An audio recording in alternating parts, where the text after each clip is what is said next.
جب عبد المطلب ہر طرف سے مایوس ہو گئے اور انہیں یقین ہو گیا کہ اب زندہ رہنے کی کوئی صورت نہیں، تو انہوں نے سوچا کہ ادھر ادھر بھٹکنے کے بجائے کیوں نہ یہیں بیٹھ کر موت کا انتظار کیا جائے۔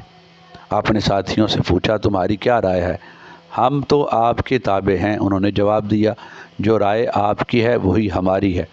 جناب عبد المطلب نے فرمایا میرا خیال ہے کہ ہم میں سے ہر ایک شخص اپنے لیے گڑھا کھود لے اور اس میں بیٹھ کر اپنی موت کا انتظار کرے۔ جب کوئی شخص مر جائے تو دوسرے زندہ ساتھی اس پر مٹی ڈال دیں۔ سب سے آخر میں مرنے والے آدمی کی لاش البتہ کھلے صحرا میں پڑی رہے گی، لیکن سب کے لیے بے گور و کفن پڑے رہنے سے تو یہ صورت بہرحال بہتر ہی ہے۔ یہ بہت اچھی رائے ہے، سب نے کہا، ہمیں آپ کے ساتھ مکمل اتفاق ہے۔ چنانچہ سب نے گڑھے کھودے اور ان میں بیٹھ گئے اور اپنی اپنی موت کا انتظار کرنے لگے۔ فریق مخالف کے لوگ یہ سارا منظر اپنی آنکھوں کے ساتھ دیکھ رہے تھے، مگر ان کے دل میں ذرا رحم نہ آیا۔ کچھ دیر اسی طرح گڑھوں میں بیٹھے رہے، پھر اچانک جناب عبد المطلب کی رائے بدل گئی اور اپنے ساتھیوں سے کہنے لگے واللہ یوں اپنے ہاتھوں موت کے منہ میں جانا انتہا درجے کی کمزوری ہے۔ ہمیں بہر صورت سفر جاری رکھنا چاہیے اور آخری سانس تک جد و جہد کرتے رہنا چاہیے۔ ممکن ہے کہ اللہ تعالی ہمیں پانی سے نواز دے۔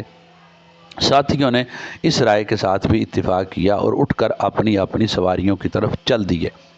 جناب عبد المطلب بھی اپنے اونٹ پر بیٹھ گئے اور اسے اٹھانے لگے۔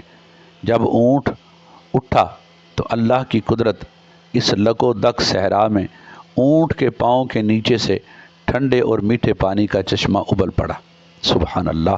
جناب عبد المطلب نے بے ساختہ اللہ اکبر کا نعرہ بلند کیا اور ان کے ساتھیوں نے بھی مسرت سے وارفتہ ہو کر نعرہ تکبیر بلند کیا۔ پھر جناب عبد المطلب اور ان کے ساتھیوں نے خوب سیر ہو کر پانی پیا، اپنے جانوروں کو بھی پانی پلایا اور برتن بھی بھر لیے۔ اس کے بعد جناب عبد المطلب ان لوگوں کے پاس گئے جنہوں نے جناب عبد المطلب کو پانی دینے سے انکار کیا تھا۔ اندازہ کیجئے جناب عبد المطلب کی فراخ دلی اور عالی ظرفی کا کہ کسی قسم کی طنز و تشنیع کیے بغیر فریق مخالف سے کہنے لگے اللہ تعالیٰ نے ہمیں بہت عمدہ اور وافر پانی عطا فرما دیا ہے، تم لوگ بھی آؤ، خود بھی تازہ پانی پیو اور اپنے جانوروں کو بھی پلا لو۔ وہ لوگ بھی آئے اور تازہ پانی کے مزے لوٹنے لگے۔ جناب عبد المطلب کی یہ عظمت سب نے اپنی آنکھوں سے دیکھ لی تھی کہ اللہ تعالیٰ نے ان کے لیے اس چٹیل صحرا میں چشمہ جاری فرما دیا ہے۔